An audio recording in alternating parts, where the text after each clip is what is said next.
y'all, it's Mikey and Bill. Welcome to Celebrating Farm Life.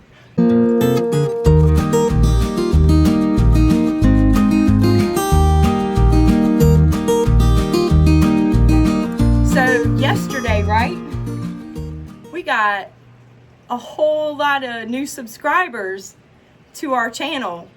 Wow. Welcome all of you to our Farm Life family. We are so glad to have you with us, to join us on this journey. And just wanted to send a special shout out to Pinball.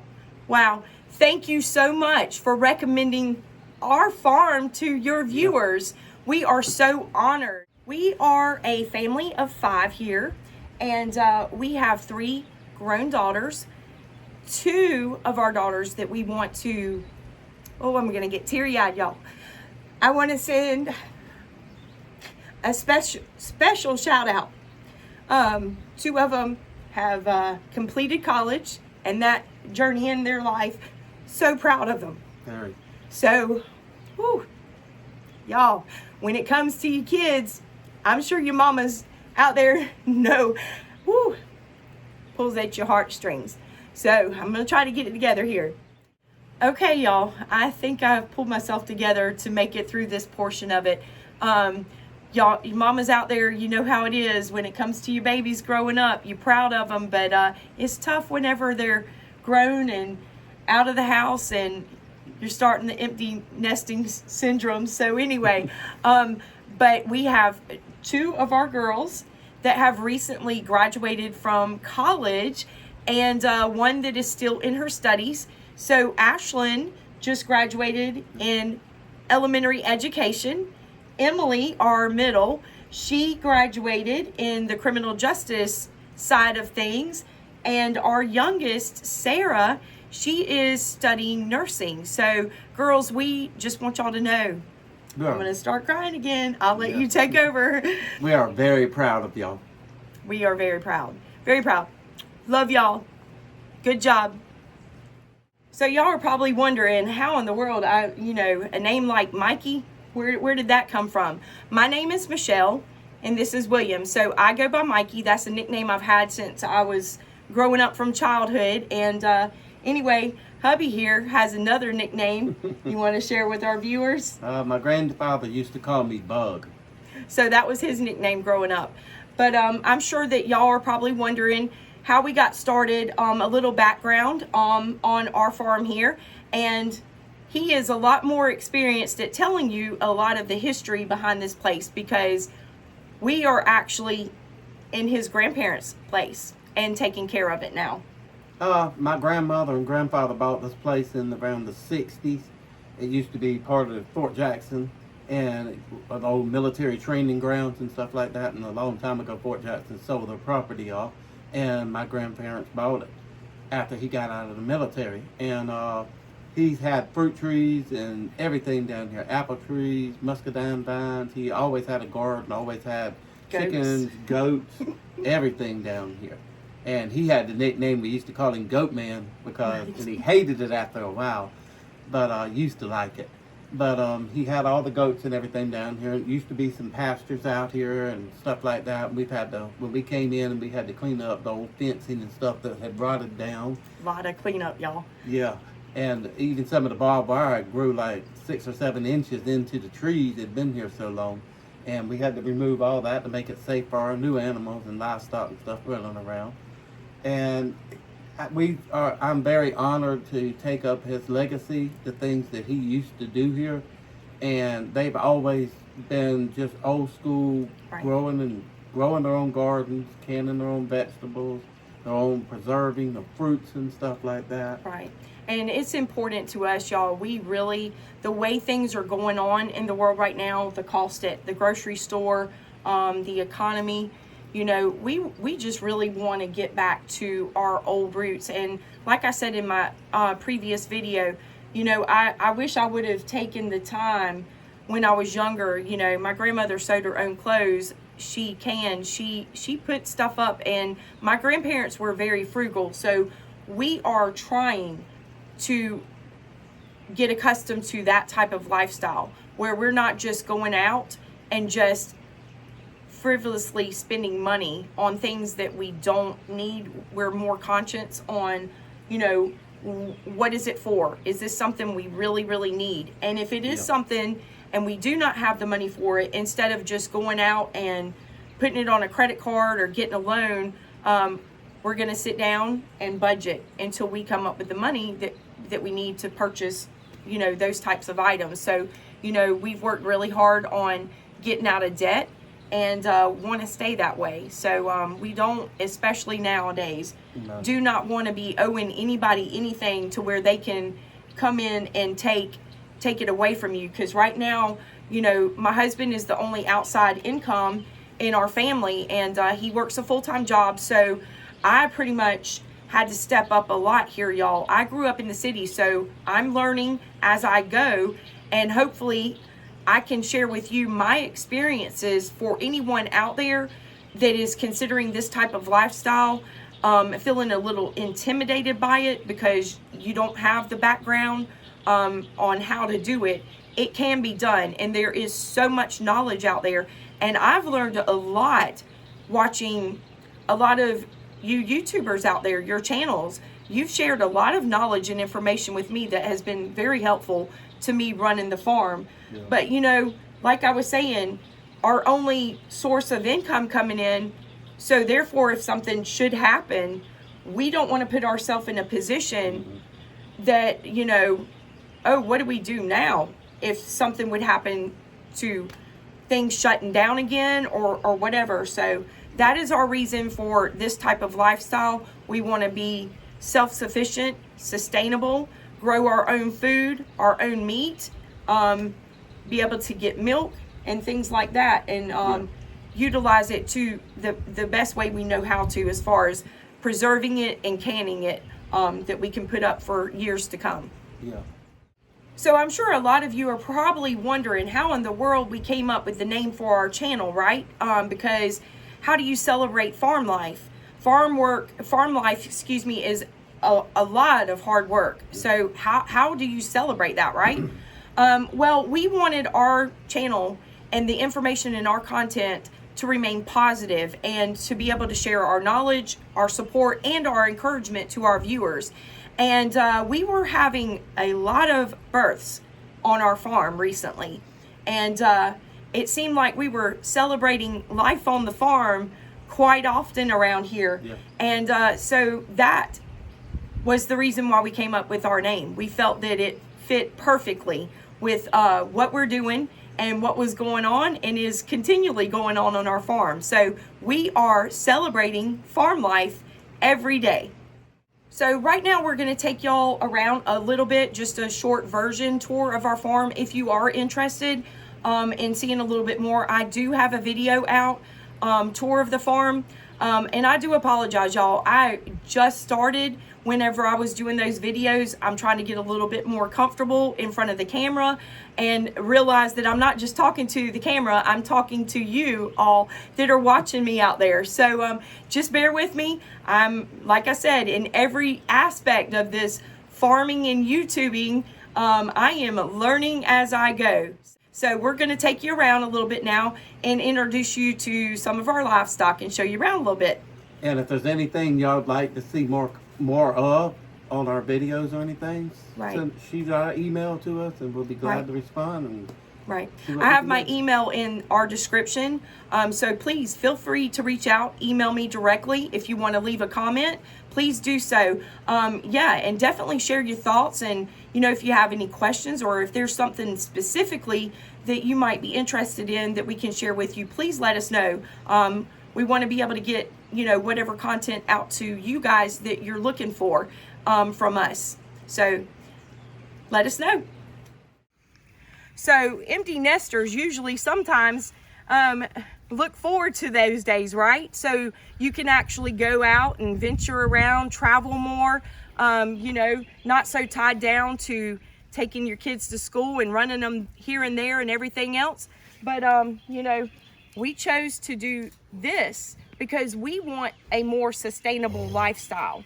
So, you know, this is definitely a full-time, not able to travel and do those things like most people can, but there's a reason for it. So we know that we are sustaining ourselves if anything happens, and have access to meat, eggs, milk, all kinds of things. Our garden provides vegetables for us that I can at harvest.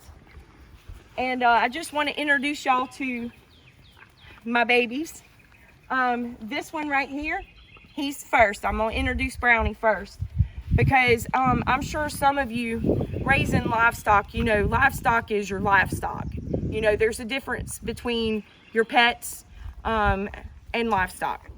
However, there's always one, for some reason, that you can have a special bond with, and it just happens. It's not by choice, it just happens. But anyway, with that being said, and without me rambling much further on, this is Brownie, and he's my bull calf. He will be a year old this month, y'all. And so anyway, he is my heart. He took my heart. Yes, you did. And he loves his treats. And he loves giving me kisses, y'all. I know that sounds crazy, but I love my cow kisses from Brownie. So this right here is Ruby. And these are zebu cattle. They are very tolerant to heat. You know, we live in South Carolina, so we have some very hot summers here. So with them being so tolerant to the heat, that is one of the reasons why we chose to go with zebu cattle. We may in the future look to bring in something else, in a different type of breed of cattle that would help sustain us more in different areas.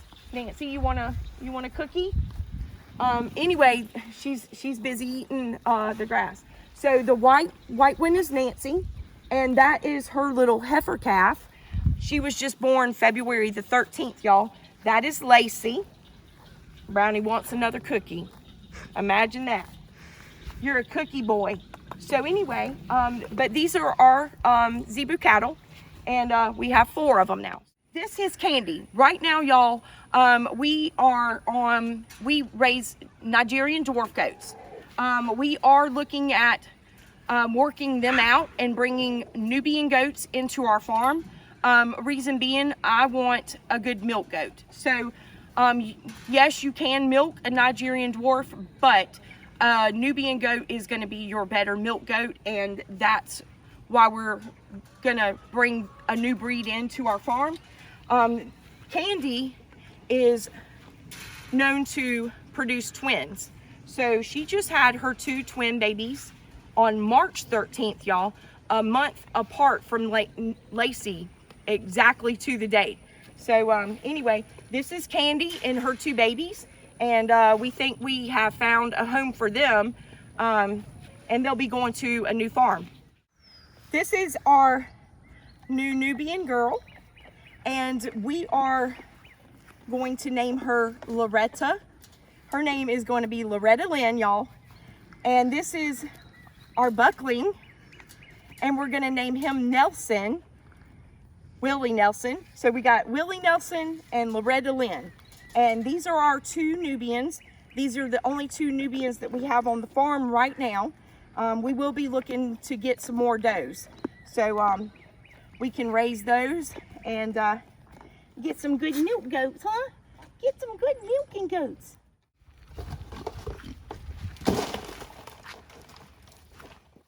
All right, this is Charlotte and Templeton. They're Cooney Coon pigs, and that's what we're breeding on the farm right now. And probably in the future, we're going to be looking at bringing in a different breed of hog, something like a Tamsworth or a Tamsworth cross or something like that. So I am going to introduce our big boy here. And the reason why I say that, funny story, when we went to go pick up Nelson, our journey was to go get a goat. And hubby decided that he was gonna bring this big boy back. And he was supposed to be hubby's dog, y'all. He's my baby. So the person that we got him from had named him Johnny Bean, and I am sorry to be so confusing because I have already posted a video. We were trying to stay as close to his name as possible. He's only 5 months old. He is Anatolian Shepherd and Great Pyrenees mixed. So he's gonna be a big boy, our livestock guardian, right? So with that being said, we were trying to stick to his name as much as possible. And we threw around some ideas and we came up with Johnny Cash. And we were gonna call him Cash. However, he did not seem to really answer to that very well. So we call him Shep. That is his name. He answers to it and really seems to like that name a whole lot better. And this baby just needed a very strong and sturdy name. So y'all, this is Shep, our livestock guardian baby, and spoiled rotten. That he is. All right, this is the fruit orchard that my granddaddy started probably around 30, 40, 50 years ago. And it contains apple trees, 2 different types of plum trees, pear trees, and we recently came in here and planted some blueberry bushes and blackberry bushes and raspberry bushes. Yeah, so our idea here is definitely to carry on the traditions and the roots, what my husband's grandparents did, what they were after and out to do with this place. So we, on that note, have started bringing in some different types of fruit trees as well. We're looking at bringing in apple trees, peach trees, things that are going to produce and provide for us as well. We can make jams and jelly out of them, put them in the freezer, can them. Y'all, I last year canned so many pears and made pear jelly. And first time canning, I was so scared of it. But like I said, hopefully with me showing my trials and going through this, and if I can do this stuff, it will encourage somebody else that's starting out like I did, just learning, that it will also encourage you as well, that, hey, you can do it. This is one of our gardens that we have. We have okra, corn, garlic, onions, cabbage, tomatoes, peppers, squash, zucchini, and cucumbers growing down there.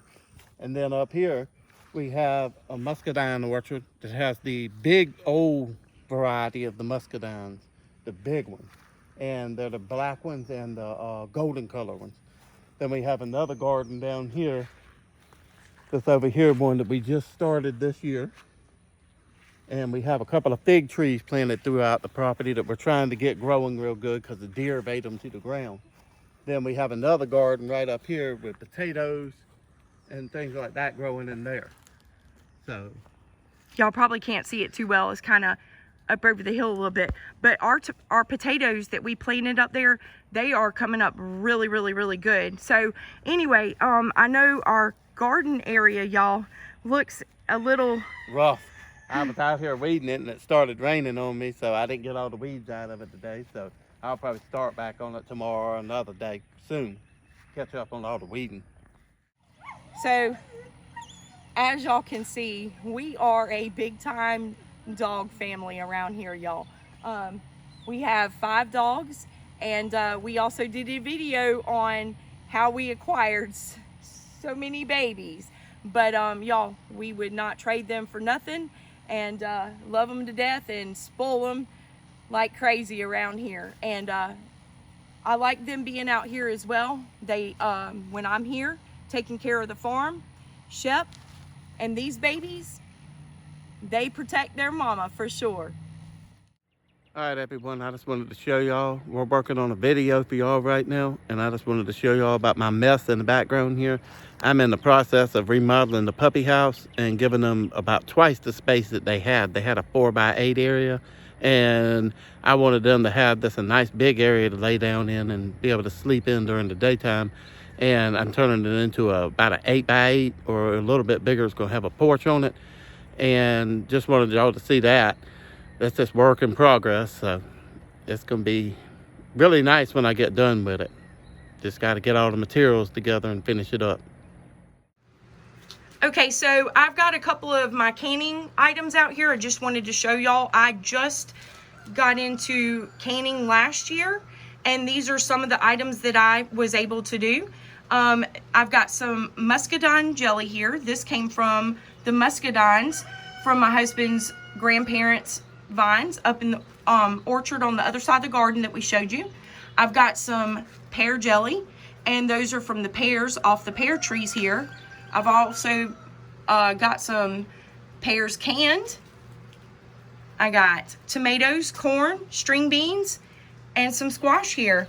And, you know, like I said, I just got into doing it and trying to figure it out a little bit last season, and look forward to doing a whole lot more this year, y'all. But I just brought out just a couple of things to just kind of show y'all what we've been doing here, and let you know that there is nothing better than farm fresh and to can your own, and you can definitely taste a difference, and it's so much healthier for you.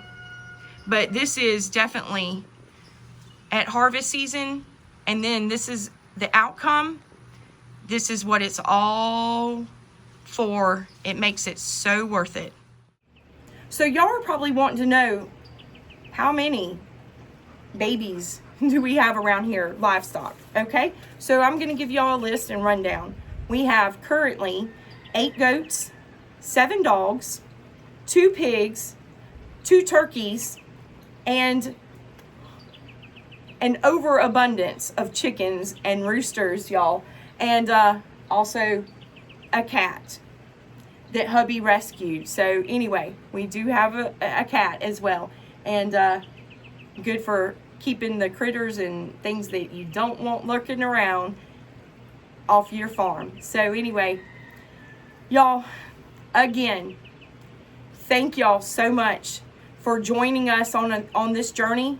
I hope that I can share my experiences with y'all as I'm learning as I go, and gain knowledge from you as well. And we really, really appreciate y'all being here with us. If you have any questions or would like to make any comments, please do so and share your insight and knowledge with us as well along the way. And again, thank you for being here. We appreciate all of you. And if there's anything y'all like to see more of, just send her an email or send a message or anything, and we'll be happy to show you or help you out any way we can. Right. So, along with all of our livestock and our crazy life around here, we have an extended Farm Life family, and we welcome all of you. Thank you for being here with us. And again, shout out to Pinball. We so appreciate you. Thank you so much. So honored and blessed by your recommendation. But I want all of you to be safe out there. I hope y'all have a great weekend, the rest of it, what's left. And y'all come back and see us soon. Look forward to having you.